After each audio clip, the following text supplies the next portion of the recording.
somebody to help pass out the handout so we can follow along in the PowerPoint? Is there? Oh, perfect, thank you. Awesome, awesome. Clicker's working. All right, now we can get started. Hello, everybody. I'm Ryan Cameron with DLR Group. How's everybody doing today? We're pumped up, excited. We're interested to learn. Is everybody interested in this session? Right? Yeah. Perfect. Awesome.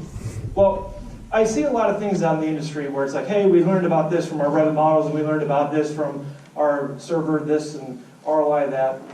And my only question is, what are you using it for design? How are you using it to help retain those clients? How are you using it to help their business? Right? Why would they hire you? To build a building, design a building? They can hire anybody in the world for that. How are you going to improve their building? How are you going to improve their design? There's probably going to be about 90 learning objectives here, but those are the 4 ones that may be required here.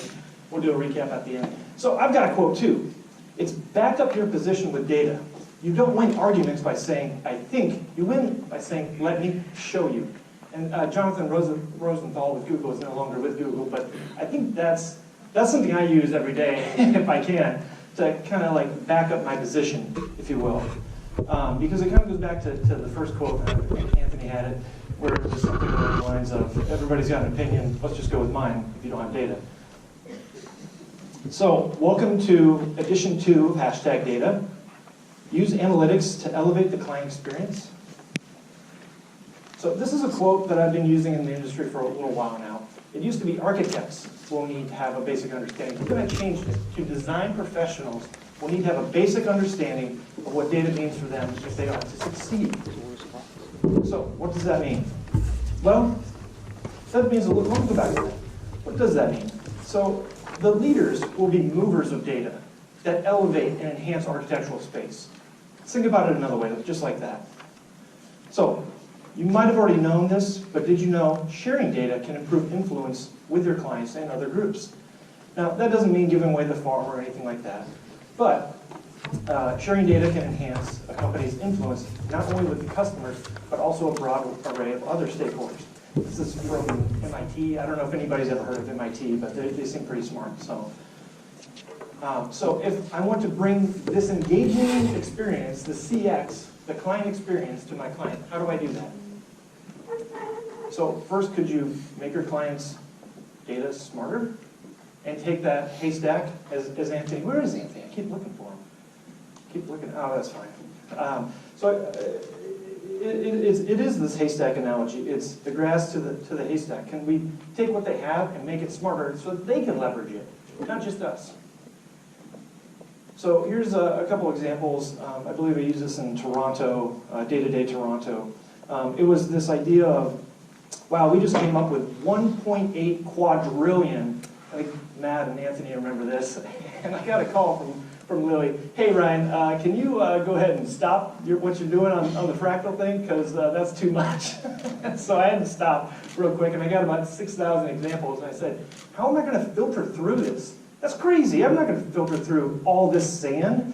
So what I did was create basically a simple dashboard that basically worked the problem backwards, right? So we would ask the client, hey, how much square footage do you need? Let me hit pause on this real quick. Let's go back for a second. Okay, come on. All right, I'm going to hit pause right there. So that's filtering just 6,000 different iterations that would have sort of worked. But then we started asking, hey, what about the zoning? How tall can the building be? Well, it's got to be under 120 feet tall in this zone. So the one option that had 112 for it, but I still had other options. So, okay, well, we need about 13,000, 14,000 square feet per floor. Okay, click on that. Click on the next one. Click on the next one. All of a sudden, 1.8 quadrillion became 1. One mathematically possible option out of all the stars in the universe, right? So we can actually quickly filter through 1.8 quadrillion or infinity really, really fast to get to that one solution. So once we do take that solution, come on. Once we do take that solution, come on, there we go. We go into another dashboard and start to really verify it. right, and say, hey, now that we know that it can only be this tall, let's work with how many, what the elevator core is going to be like, what's the floor area ratio, energy usage, utilization. We can build all these things as modules into that one design, and then once we've actually put all the thought into it, there, go model that one. And then we can actually start to take all that data and move that forward. So in this case, this is going to read all where the glass is on the north-south, the number of skylights, and it's going to tell us all that mechanical engineering data. My first degree is actually in engineering. All that mechanical engineering data and feed that to our mechanical engineers before we've ever modeled a single model, I guess. It's crazy the amount of information that we can have before the project ever even gets started, so we can verify it. Sweet. I like this. Analytics is driving customer engagement. That's what, Doug, that's what you're doing. Your clients are everybody that's on your team. You're driving them. You're engaging with them in a way. For us, I'm going to show a project example of how we did that as me, the architect of the project, PM, PA, computational guy, whatever it is, and go through that example. Again, another quote from MIT. I think they do their research.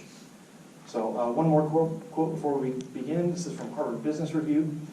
Once you do start utilizing this, productivity and profitability rates of data-enabled businesses average 5 to 6% higher than their peer firms. This is crazy. Why are we not doing this? So let's go through just 4 examples of one project. I remember David, where you at, David? He said, way too many examples in Toronto. Tailor it back. Everybody's got to digest this and get it in. So I'm only going to do one project, 4 examples. I'm going to tell the story at the end here. So data in the client. So remember when we used to file things with paper? Right, so this was back in the day when you'd write everything down, things would be done with blueprints and everything, but it's not really that way anymore, right? So for this, we started with data at the beginning. We met this client at a conference in Washington, D.C., and we just happened to sit down next to him. And they said, oh, you're an architecture firm? Have you ever done or heard of a drone port? An airport for drones. Not a skyport, not an Uber sky thing, but just strictly for drone training. We didn't really even think about it at the time. And he said he was talking to Amazon, Google, and Facebook, that they'd like to have an R&D park, if you will. And luckily, one of our designers used to be, I want to say he was the architect at Heathrow Airport, and now he works for us. So of course, we want somebody that has international design experience, who knows how to talk FAA and how to talk airplanes and all this fun stuff. So Chris came in, and Chris is in our Seattle office. He said the team emphasized data at the start. We knew we could create a beautiful design backed by data, but we also knew that applied to the site as well. So I'm not going to present on the building itself. This example actually was all derived around the site. It was a multi-phase approach with multiple buildings over those multiple phases, multiple tenants, modern amenities scattered throughout. So we started this pretty simply. It was just kind of the same old project. Okay, what do you need? Okay, multiple future parcels. Why do you need it that way? Well, we need to convey to other investors from the client that they do plan to have future expansions. And how would you like to see it shown? Okay, well, we need to demonstrate our offering, meaning the parcels and site and locations in a visual way. So, okay, I can do that in PowerPoint, right? So, okay, well, thanks everybody. That's all my presentation today. Easy, right? Well, hold on, not so fast. So if you thought this was about a building of just, putting a couple of light wing aircraft or light sport aircraft in it and maybe a couple offices, research park, what ended up happening was the client already had legal boundaries declared. He had a 1-acre site on what he deemed the north 20 acres, a 4-acre site on the south 30. He had legal obligations to the developer and the city. So what does this look like? We have air side, we have land side, we have the city paying for things, we have the client paying for things, the client's client paying for things, and this is all over phase development. So I think I've solved the complexity of this problem. So it's not about the building. So for this project, we asked the client asked us, hey, can you manage this for us? We're not really experts. And we said, sure, we're experts at this. So This is actually how we I guess, looked at this. And again, this is 3 years ago. So this was a presentation I was supposed to give last year in Seattle. I couldn't make it at work. I was going to fill in for somebody. So we wanted to manage the entire 50 acres over 2 phases, divided by 2 client agents. It's kind of 3. It's the city, the developer, and then the developer's client. Over 2 parcels they already had declared, and then future parcels on an as-needed basis because they weren't going to do the whole thing all at once. So that was our data deliverable. That's the first, what I'm going to say, data deliverable deal our group has ever done, where we actually have graphs and charts and bar charts and donut charts on a Revit model, and we were paid to do this as part of the DD deliverable. Absolutely incredible. So I'm going to break into just one of those things. And I asked John, I actually talked to him on Friday about this, and I said, what was one of the things that was really like an ROI differentiator for us? And he said, okay, well, let's take a look at just the geotech report and PERT test. So in this instance, client cost, let's say it was basically $3,000 a hole times 12 holes at 36 grand. Well, he's in charge of the development core. So he basically said, well, I want you guys to keep track of this because I'm only paying for 15 grand of that. My client is going to pay for the common core, the air side of that, when we start building the runway for this. So he's actually able to say, I can spend more money on the site because I'm going to get reimbursed from my client. So that freed him up an extra $21,000 for the project. And we thought that was pretty cool. So really validate and justify the reasons for reimbursement. So we always had that on the sheet in case the client's client ever came back and said, well, am I paying for this? Oh yeah, I agreed to that, that's right. So that concludes data and the client. Oh yeah, I'm good on time. So just a recap of just that first portion.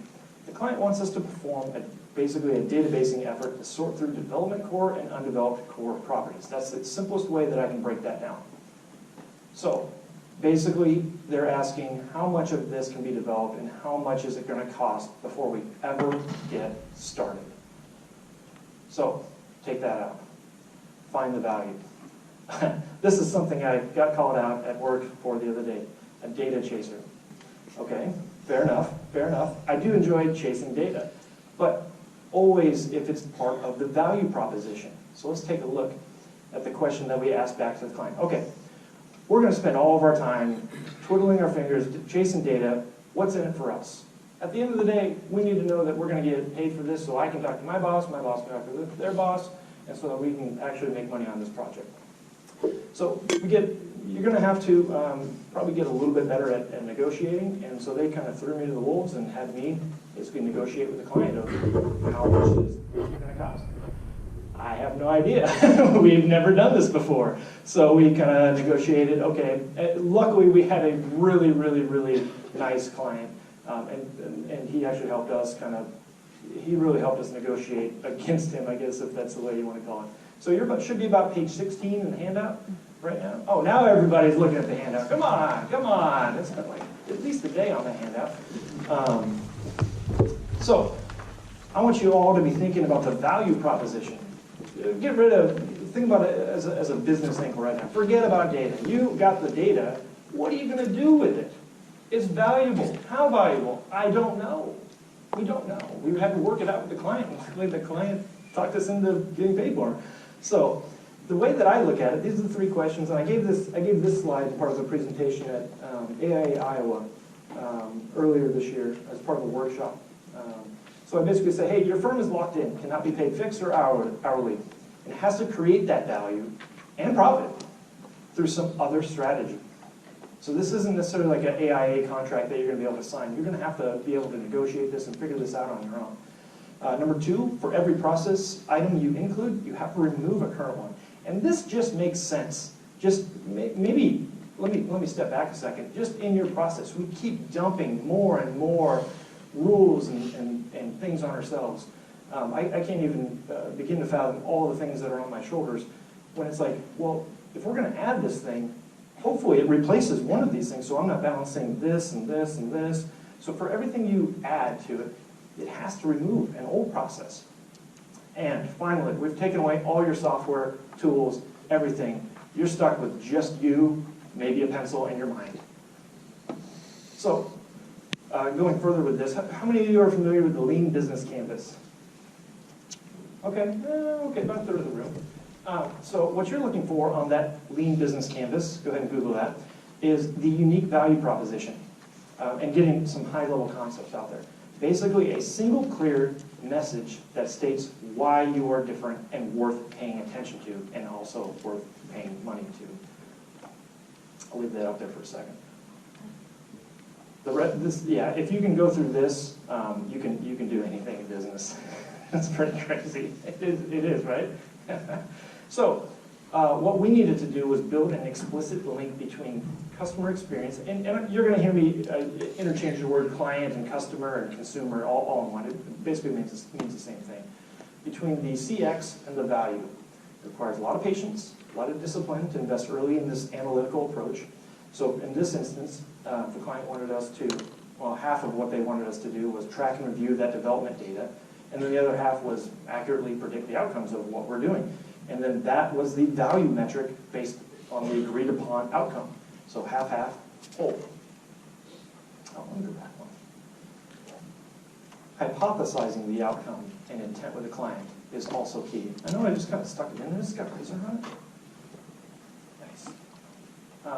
That's also very important, because if you can say something's going to happen and then it happens, you look like a rock star, even if it's something simple. So how we think of data as a strategic advantage depends on how we correlate it back to your firm's value proposition. So this was the challenge set upon me at my firm.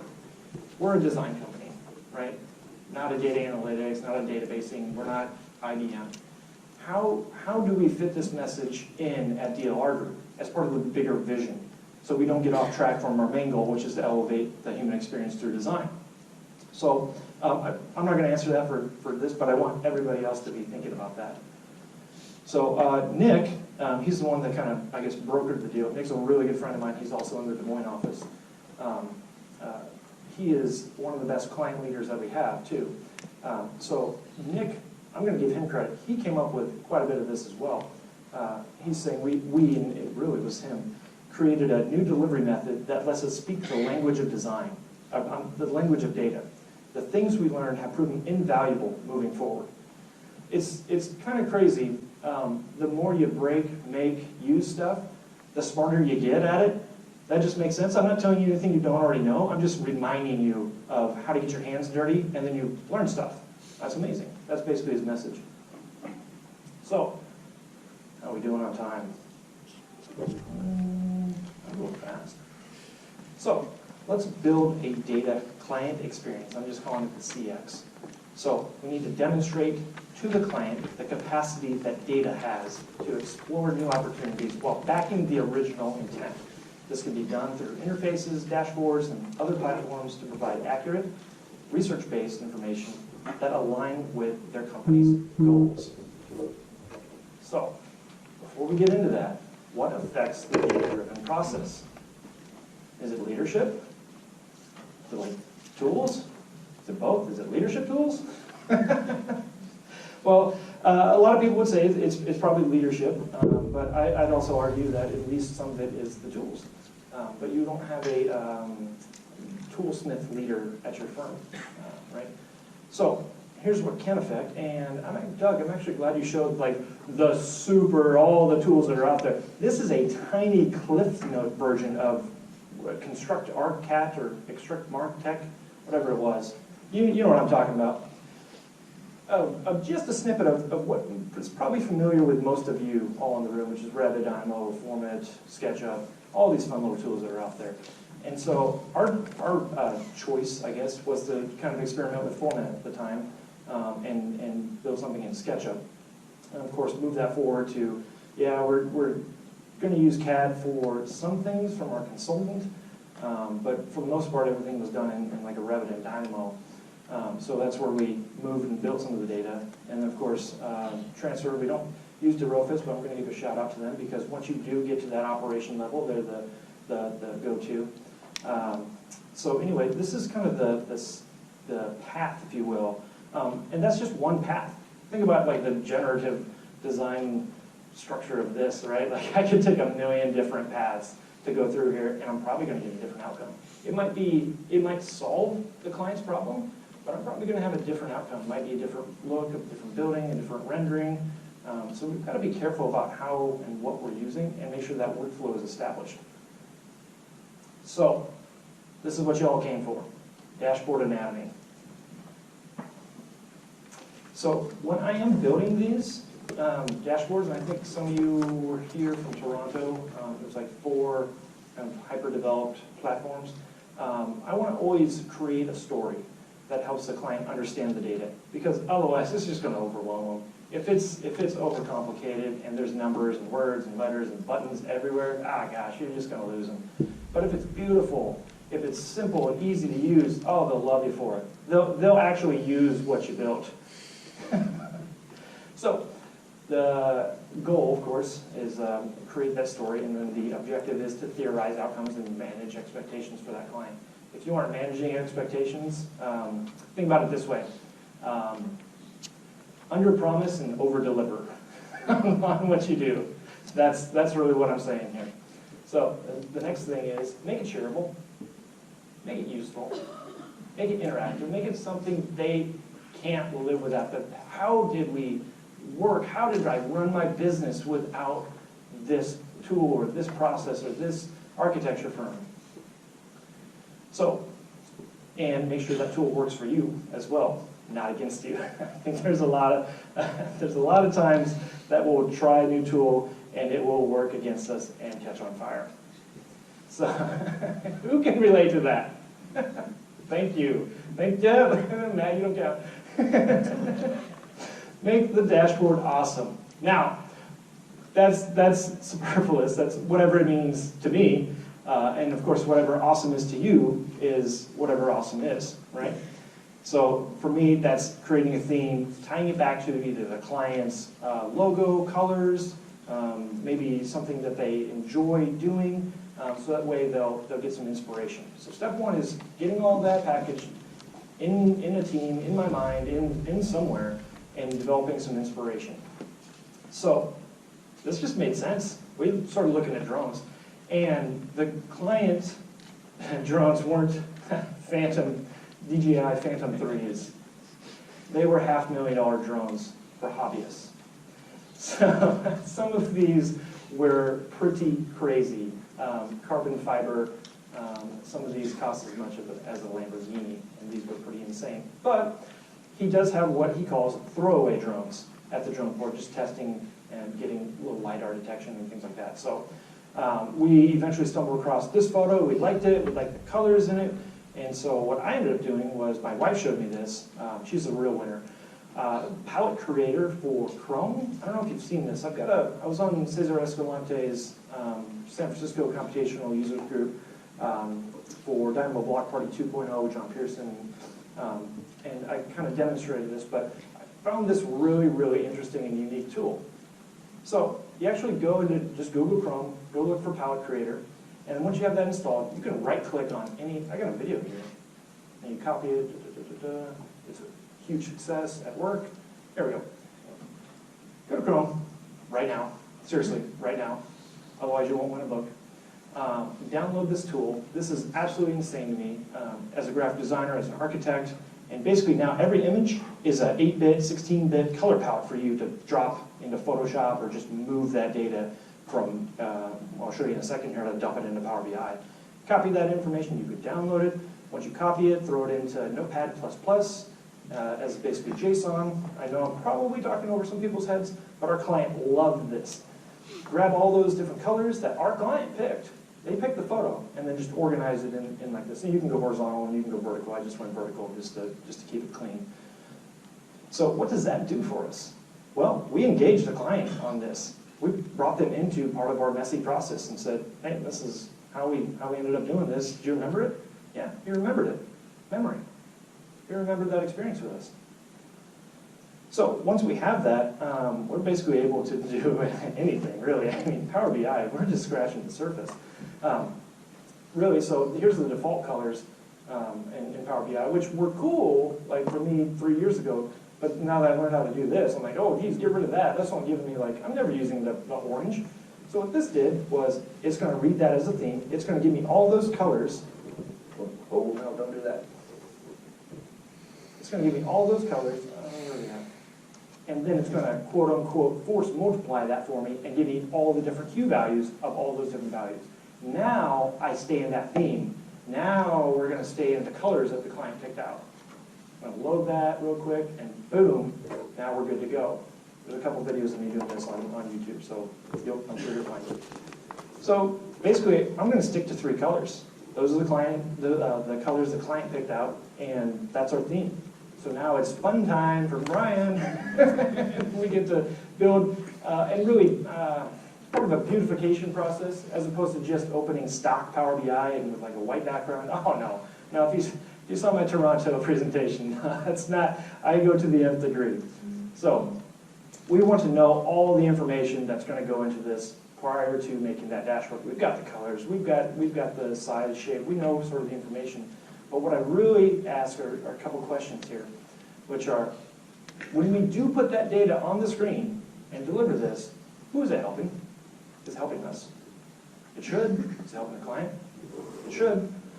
What asset classification are we giving that? Basically saying, how are we breaking down the types, the different type parameters? Like, is it site area? Is it phasing? Is it whatever it is? And I think I sort of have a typo here. What is value? What is the value? Okay, you can punch me in the face later.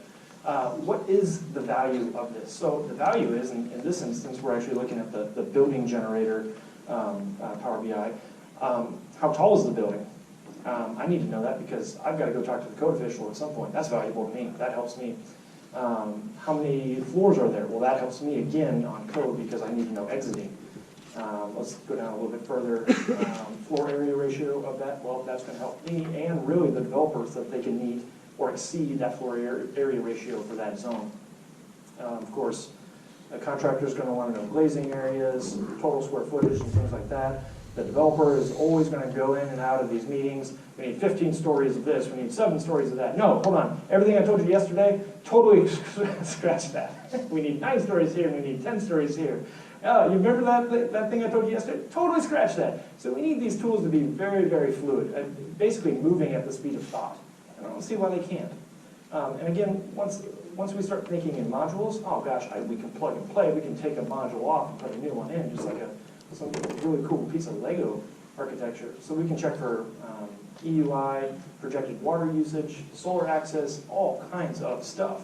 And these are all modules that we can just swap out whenever we need them to be swapped out. So in the handout, or in my promise to the committee, I said we do all this without Excel. Because, like, screw Excel in this instance. Thanks, Doug. Yeah, I'll get rid of that thing. Because it basically creates a storage nightmare. Where's that Excel file? And I was having a great discussion with the client just on Friday. Hey, John, do you remember when you'd have the whatever Excel file _JB, and then I'd have mine _RC, and we'd be emailing those back and forth? Man, what a joke. Like this is 3 years ago, but man, that was a nightmare. Now, screw that. Let's go on the web. So again, my wife's kind of the smart one here.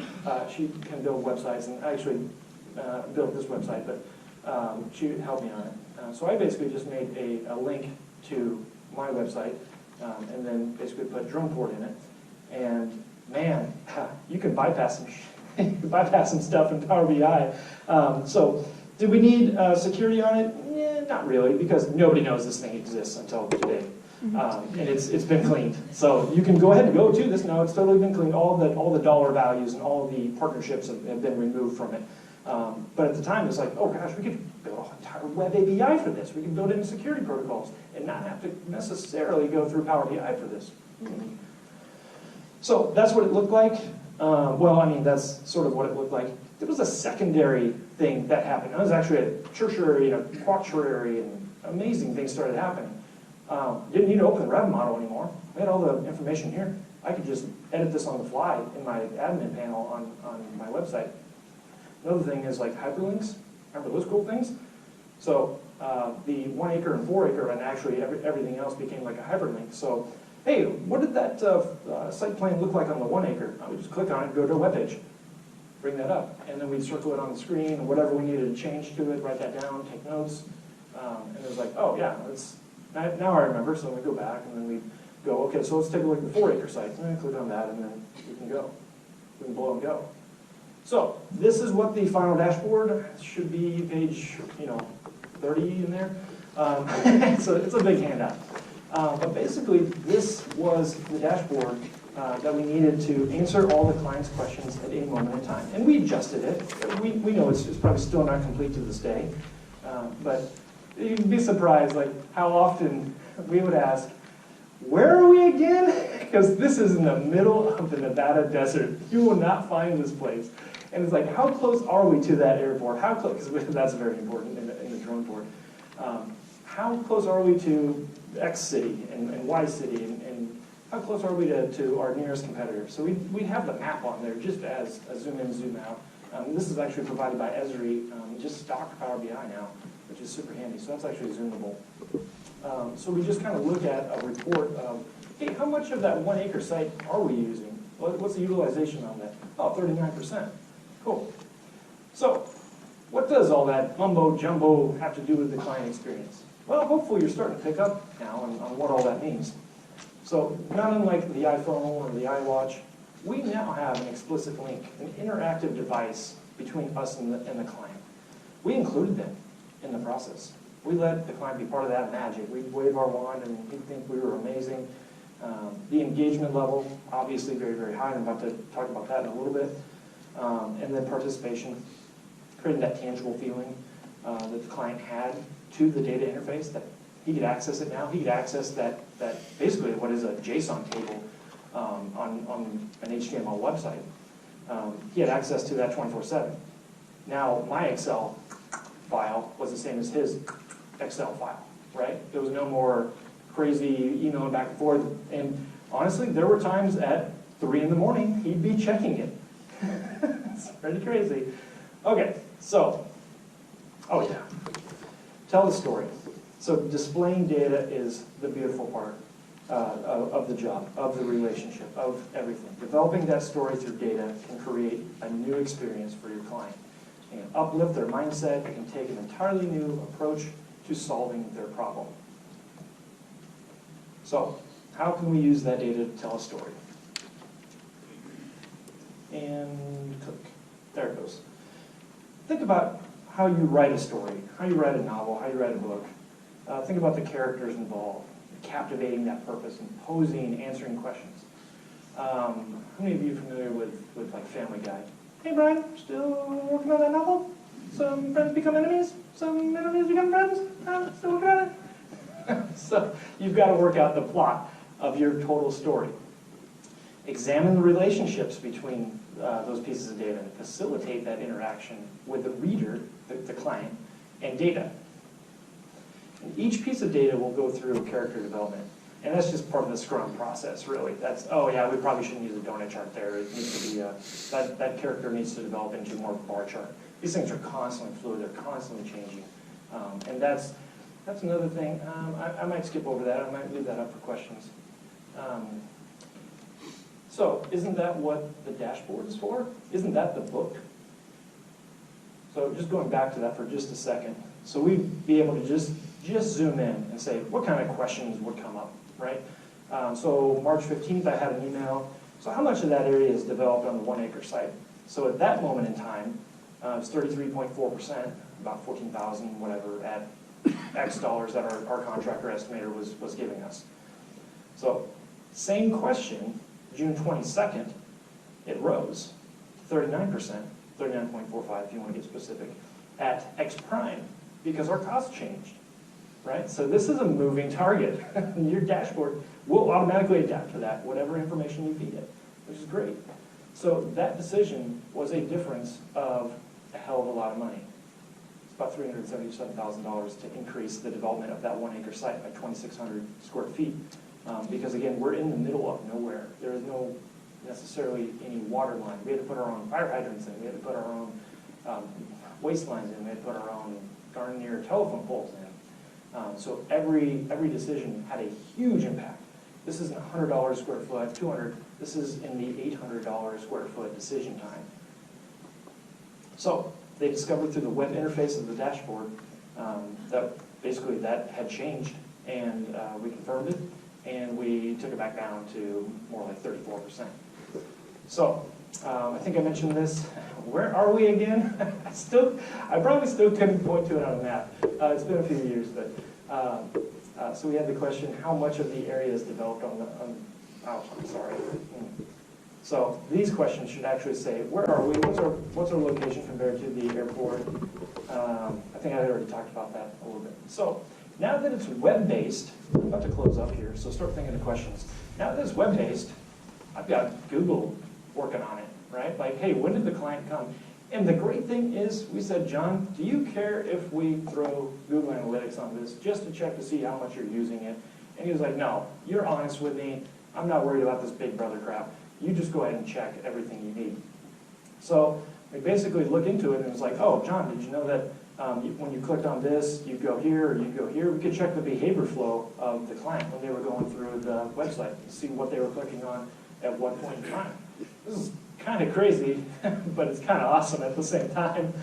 We could see where he was checking in from. We did have a couple false positives, a couple Chinese and Australians got on it, which is totally fine.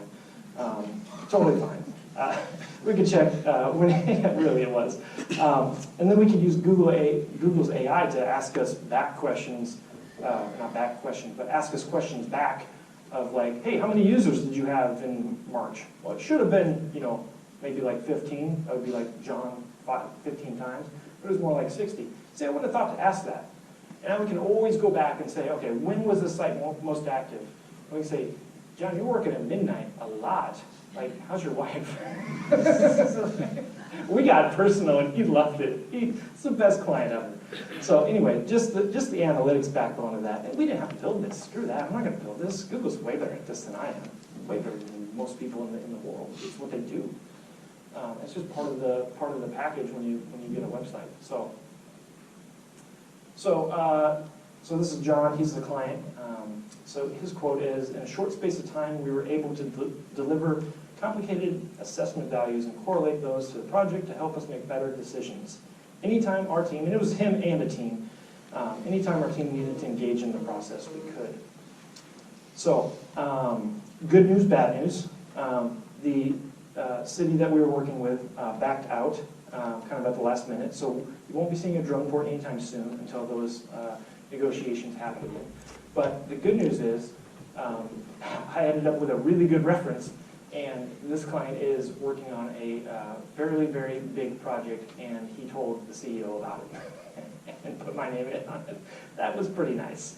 So that more or less concludes what an absolute fantastic, engaging experience with your client you can have. So these are just a couple of things I want to recap. Implement data collection, do it. Elevate that client experience. Elevate your client's experience, your friend's experience, your mom's experience, your dad's experience.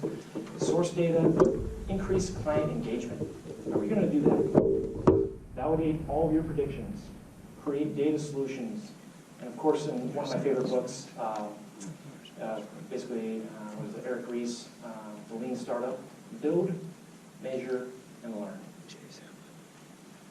So, hopefully nobody's freaked out by all of this. Well, sometimes when I present, it seems very, very overwhelming, so hopefully it's not. But really, I have a question for all the audience.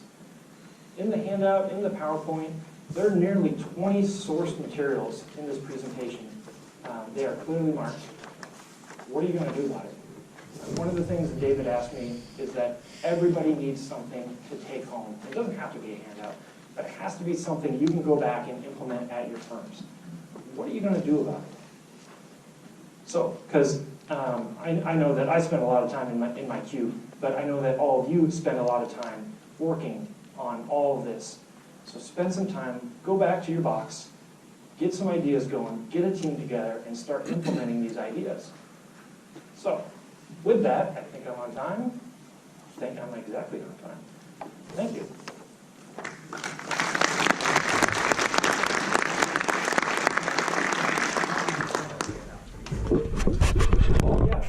So did we get, yeah.